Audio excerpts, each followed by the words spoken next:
I'm here at Fruit Towers in London, the home of Innocent Smoothie, to talk to you guys about Innocent's spooky smoothie competition to make sure you guys get all the hints and tips you need to do well in this competition.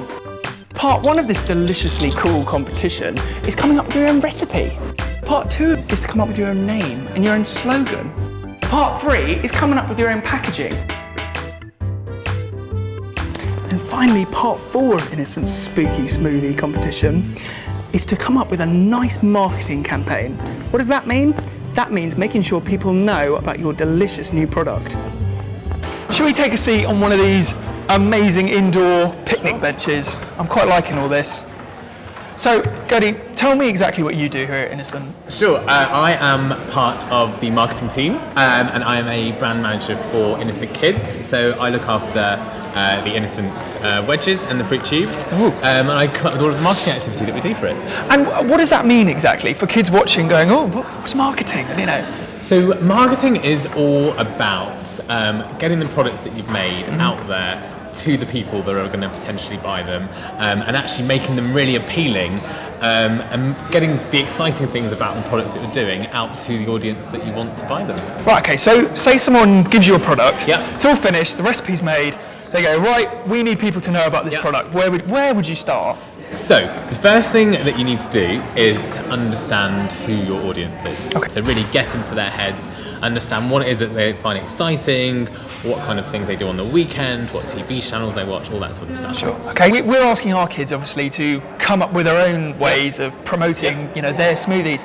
What would be your, you know, top 5 tips for doing this? Should we count them on my hand? This seems to be a, you know, what we're doing today. Okay, So, number 1. So number 1 would be the one that we've already talked about. So understand who your audience is. So Okay, is it boys? Is it girls? If you're doing something around Halloween, it's probably people that really like spooky things. So understand a bit more about who those people are and what sort of things actually really appeal to them. Number 2. Number 2.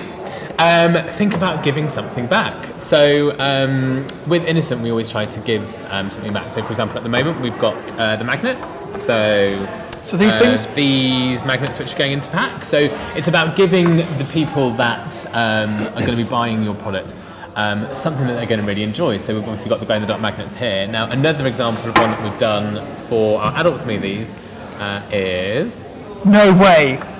is the little woolly hats. So I guess that's a kind of a kids marketing campaign that we've done, and then an adult marketing campaign is where we've worked with Age UK to and lots of consumers in the UK to knit lots of woolly hats to put onto our smoothies, and for everyone that's given away we give some money to charity. So it's another way of really appealing to our audience. Amazing! Getting out there. So to come up with something that's going to actually give something back to your consumers. Right, okay. So it could be magnets, it could be little woolly hats, it could be plastic bananas, it could be anything. Something that's just going to be quite fun. Alright, that's number 2. Number 3? Number 3 is all about getting it noticed. So as a marketer, one of the key things that you do is you come up with a media plan, and the media plan is everything that you're going to actually do to get this message out there. So there's lots of things you could do. You could do TV advertising. Oh, to the Innocent gang with their brand new glow-in-the-dark magnets. Hang on, who's that? No, he's stolen them! It could be outdoor advertising, it could be radio, or it could be posters of some sort. Like this one? Yes, like this one here. So talk me through this one. So this is a new poster for our new Innocent Juicy drink. I guess think about the size that you want it to be. You want it to be quite a big, bold poster. Get your key messages across. So the key messages here are obviously new, because this is a brand new product. And then here we've got the description of what the product is, so pure juice and spring water. And then here just a bit of a description, just a bit of a strapline for it, so for thirsty kids everywhere, so really getting that all across. And it's very colourful as well. Very colourful, and I guess the big thing is always get your product shots across, so you want people to actually be able to see what that product is and get that message across of what you're actually selling. Okay, cool. And number 4? Number 4 is share the experience with people. So one of the big things in marketing is actually being, there's a word that we use called experiential, and that's about actually getting people to interact with it. So with Innocent, what we quite often do is we get out and about in our grassy vans, we get people to actually experience the brand, to try the brand, to have a look at the product, and you might do something completely crazy.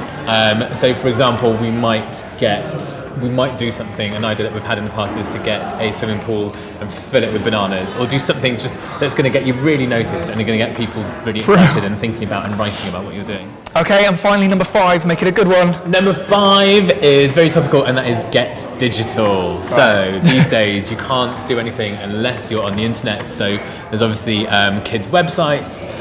You could have something on Twitter. You could do things on Facebook. You could do things on iPhones. There's lots of stuff. So whatever idea it is that you come up with, make sure that you've got a digital aspect to it, so that people can experience it online as well. Okay, and a bit of a test for you. Obviously, Halloween is fast approaching. Yep. You're given a product. How would you make it Halloweeny? How would I make it Halloweeny? I think a big thing with all marketing is being really visual. So everything that you do, for example, with this smoothie, we might turn the label black. We might have posters that are kind of covered in spider webs. We might have a TV advert that's got really spooky music. So I guess kind of use all your sort of senses. So what you see about it, what you taste about it. We might do anything that you do that experiences a product, give it a kind of Halloween twist and think about what that could be. Brilliant, very good tip.